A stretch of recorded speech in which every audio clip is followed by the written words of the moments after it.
करने जा रहे हैं एक टॉपिक कंस्ट्रेंट मोशन की। कंस्ट्रेंट मोशन जेई का एक इंपॉर्टेंट टॉपिक है। जेई मेन और में कई बार डायरेक्टली से क्वेश्चन पूछे जा चुके हैं और जेई न्यूटन लॉज के जितने भी टाइप के क्वेश्चन होते हैं हर मोशन से रिलेटेड उन सभी में कंस्ट्रेंट रिलेशन का बेहद ज़्यादा यूज है। तो बात करते हैं सबसे पहले कंस्ट्रेंट मोशन होता क्या है। तो कंस्ट्रेंट मोशन, कंस्ट्रेंट का जो मीनिंग है वो है रेस्ट्रिक्शन, और हम कह सकते हैं कि motion of a body under some restriction, motion of a body under some restriction are called constraint motion.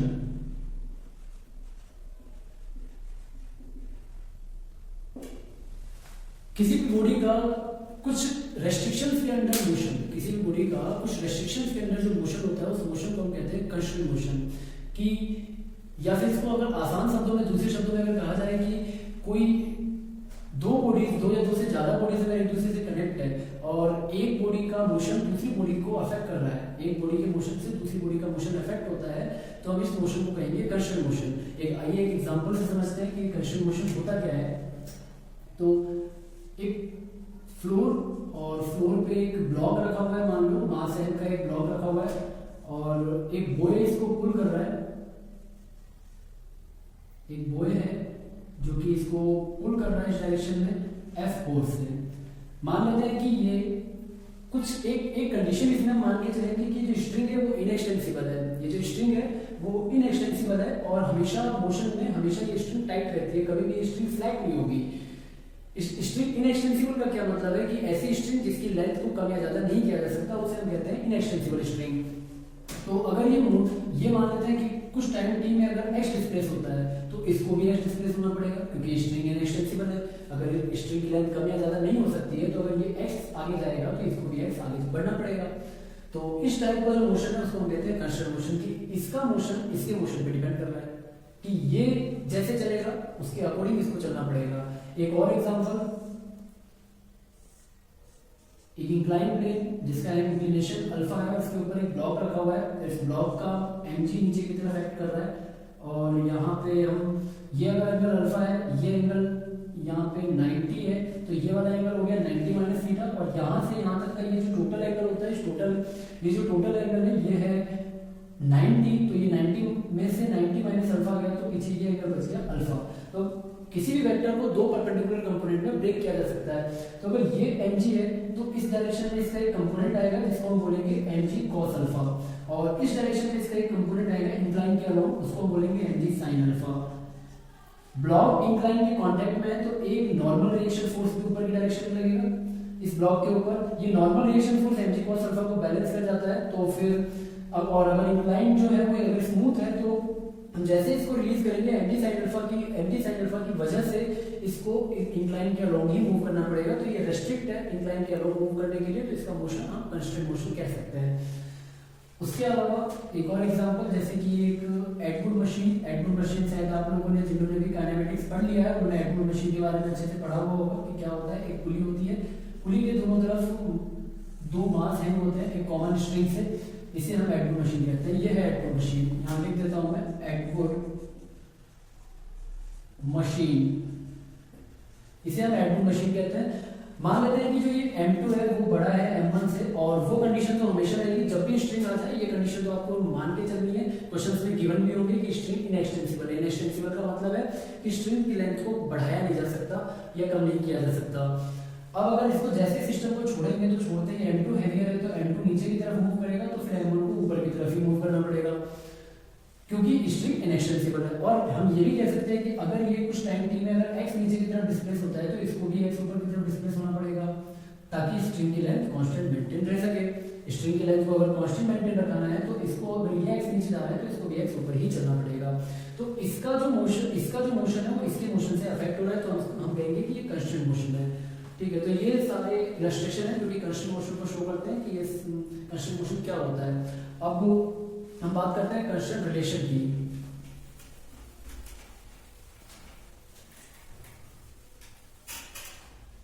Constant relation velocities के बीच का रिलेशन या फिर एक्सेलरेशन के बीच का रिलेशन जो होता है, दो या दो से ज्यादा बॉडीज का एक्सेलरेशन एक दूसरे से कैसे रिलेट हो रहा है कि मान लो दो बॉडीज है तो एक का एक्सेलरेशन दूसरे का डबल है या आधा है, वेलोसिटी एक की दूसरे की डबल है या फिर वेलोसिटी एक की दूसरे की आधी है, या और डिस्प्लेसमेंट उनके कैसे रिलेट हो रहे हैं, तो इसी रिलेशन को हम बोलते हैं कांस्टेंट रिलेशन।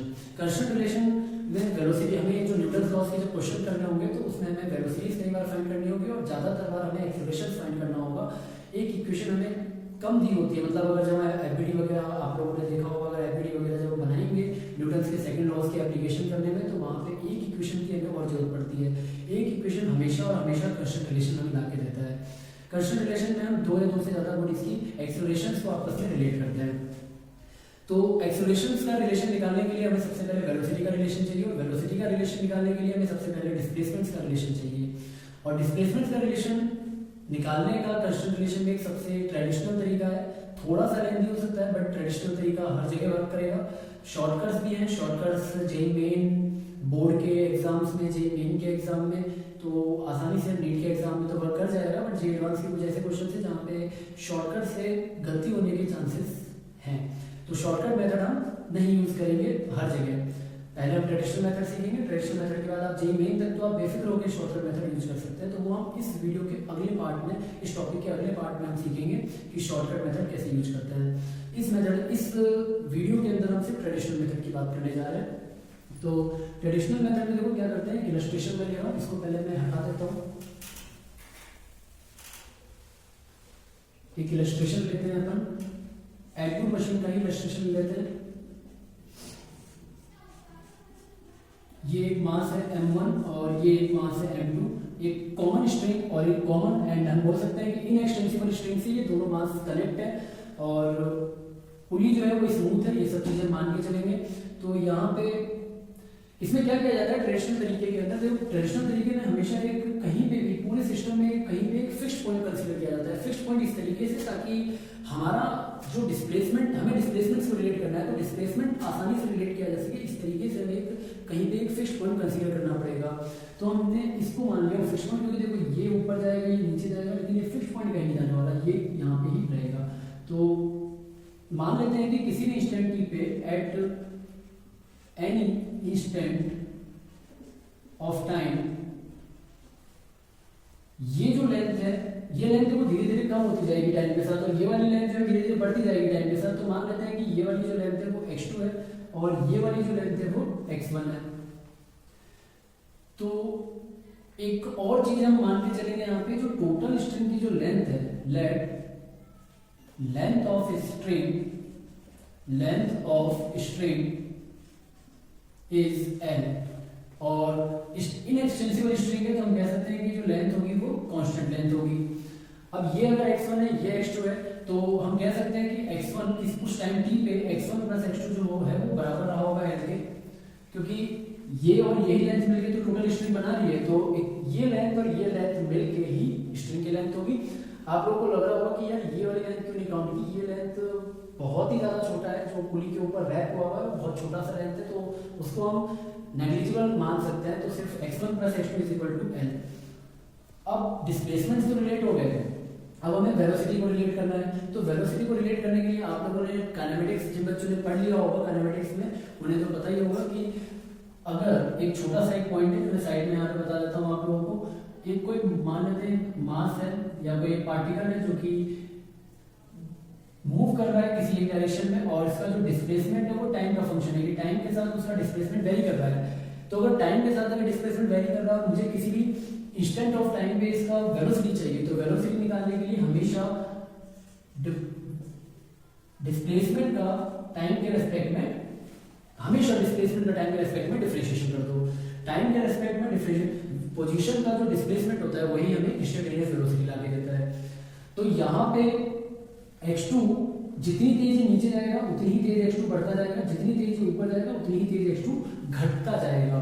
तो हम यहाँ पे टाइम के रेस्पेक्ट में इसका डिफरेंशिएशन करते हैं, तो ये माइनस dx1/dt, ये माइनस का साइन क्यों आया, क्योंकि जब भी पोजीशन टाइम के साथ अगर डिक्रीज होती है तो हमेशा नेगेटिव का साइन आता है, और जब भी पोजीशन टाइम के साथ इंक्रीज होती है तो हमेशा पॉजिटिव में रहेगा। तो dx1 over dt plus x2 जो है वो देखो बढ़ रहा है, टाइम के साथ x2 बढ़ रहा है क्योंकि ये वाला ब्लॉक जो है वो नीचे मूव कर रहा है और ये वाला ब्लॉक ऊपर मूव कर रहा है। तो dx2 ओवर dt और इज इक्वल टू में 0, क्योंकि स्ट्रिंग की लेंथ तो चेंज नहीं हो रही और कांस्टेंट का डिफरेंशिएशन हमेशा 0 होता है।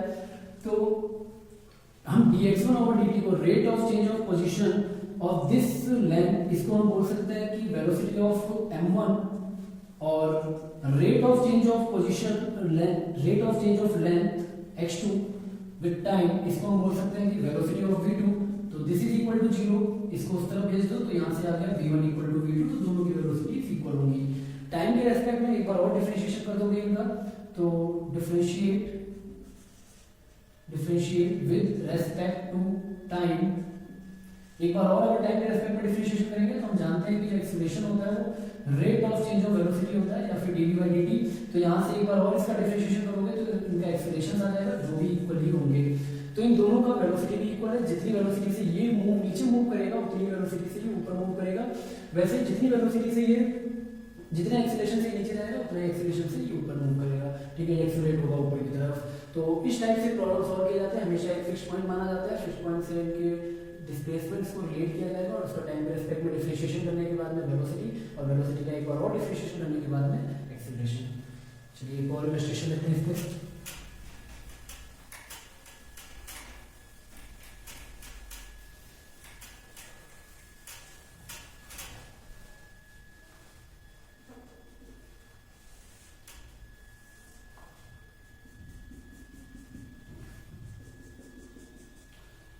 एक रॉड है जिसकी लेंथ L, एक रॉड है जिसकी लेंथ है L, और ये रॉड इस डायरेक्शन, ये रॉड स्लाइड कर रही है इन दोनों वॉल और फर्श के ऊपर ये रॉड स्लाइड कर रही है। मान लेते हैं कि ये पॉइंट A जो है वो VA स्पीड से स्लाइड कर रहा है और पॉइंट B जो है वो BV स्पीड से नीचे की तरफ मूव कर रहा है। तो हमें इन दोनों की वेलोसिटीज को रिलेट करना है कि दोनों की वेलोसिटी में क्या रिलेशन होगा, इक्वल होंगे या फिर आधे होंगे, डबल होंगे, या क्या रिलेशन होगा वो हमें रिलेट करके बताना है दोनों की वेलोसिटी को। तो वेलोसिटी को रिलेट करने के लिए सबसे पहले हमें सिस्टम में एक फिक्स पॉइंट ढूंढना होता है और फिक्स पॉइंट से जो भी बॉडीज मूव कर रही है या जो पार्टिकल मूव कर रहा है उसके डिस्प्लेसमेंट को लिखना होगा। तो देखो ये वाला जो पॉइंट है वो कहीं मूव नहीं कर रहा है सिस्टम में, तो ये पॉइंट देखो धीरे धीरे से दूर होता जा रहा है। तो हम कह सकते हैं कि एट एनी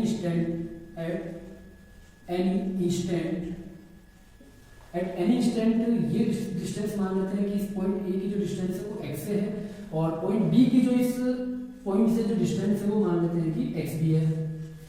तो अब यहाँ पे हम पाइथागोरस थ्योरम लगा के इन दोनों को रिलेट कर सकते हैं। आपको दिख रहा है एक राइट एंगल ट्रायंगल है, राइट एंगल ट्रायंगल में पाइथागोरस थ्योरम आराम से लगाई जा सकती है। तो xa का स्क्वायर प्लस xb का square is equal to l square, ये पाइथागोरस थ्योरम लगा के हमने दोनों के पॉइंट ए और पॉइंट बी का फिक्स पॉइंट से डिस्प्लेसमेंट है उसे हमने रिलेट कर दिया।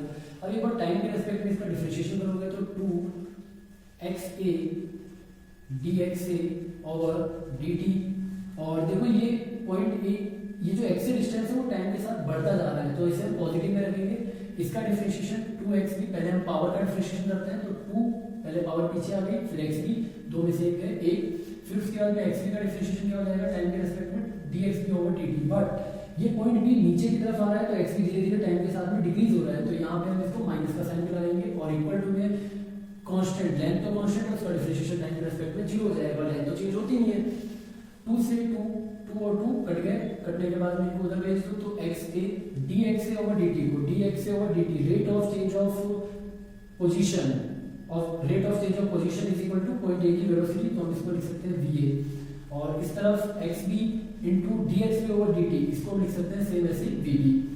तो इसको नीचे की तरफ भेज दो तो va इज इक्वल टू हो जाएगा xb over xa into vb, और मान लेते हैं कि एट एनी स्टैंड ये जो एंगल है वो थीटा है, किसी भी स्टैंड, जिस स्टैंड पे हम ये x और x मान रहे हैं उस स्टैंड पे मान लेते हैं कि जो रॉड है वो फ्लोर से थीटा एंगल बना रहा है, क्योंकि एंगल भी देखो हर स्टैंड पे चेंज होगा। जब रॉड इस तरीके से होगी तो देखो ये है एंगल, फिर रॉड जैसे जैसे आगे मूव करती जा रही है एंगल भी वैसे वैसे बढ़ता जा रहा है। तो किसी भी स्टैंड पे मान लिया कि जो एंगल है वो थीटा है, तो हम कह सकते हैं कि tan theta is equal to perpendicular upon में बेस, तो xb अपॉन में xa को हम लिख सकते हैं tan थीटा, तो vb is equal to va is equal to vb tan theta. इस तरीके से दोनों की वेलोसिटी रिलेट हो गई। अब यहाँ पे एक दिक्कत है, जैसे पिछले वाले प्रॉब्लम में तो हमने क्या किया था कि एक्सेलरेशन निकालने के लिए एक बार इसका और डिफरेंशिएशन कर दिया था। यहाँ पे हम सीधे नहीं लिख सकते कि acceleration of A is equal to acceleration of B into tan theta, direct ऐसा नहीं लिखा जा सकता, क्योंकि यहाँ पे वेलोसिटी ऑफ बी ही नहीं वेरी कर रही है, वेलोसिटी ऑफ ए ही नहीं वेरी कर रही है, यहाँ वेलोसिटी ऑफ बी नहीं, थीटा भी तो वेरी कर रहा है। यहाँ पे हर इंस्टेंट पे थीटा की वैल्यू अलग अलग होगी, तो थीटा का भी तो टाइम के रेस्पेक्ट में डिफरेंशिएशन होगा। तो डायरेक्ट यहाँ पे बस एक छोटी सी चीज आप देख लेना कि अगर थीटा जो है अगर वो वेरी कर रहा है टाइम के साथ में, तो हम direct acceleration of A is equal to acceleration of B into tan theta नहीं बोल सकते हैं। डिफरेंशिएशन में इसका डिफरेंशिएशन भी हमें कंसीडर करना पड़ेगा, तो वो आगे की बात है। ये इस तरीके से प्रॉब्लम सॉल्व हुआ। तो आगे अब जो शॉर्ट ट्रिक्स वगैरह हैं वो हम शॉर्ट ट्रिक्स और बहुत सारे प्रॉब्लम शॉर्ट ट्रिक्स से रिलेटेड अगली एक वीडियो में इसकी हम सॉल्व करेंगे। तो अगर आपको वीडियो पसंद आया तो इसे लाइक करें, सब्सक्राइब करें और यूं ही सपोर्ट करते रहें। चलिए, थैंक यू।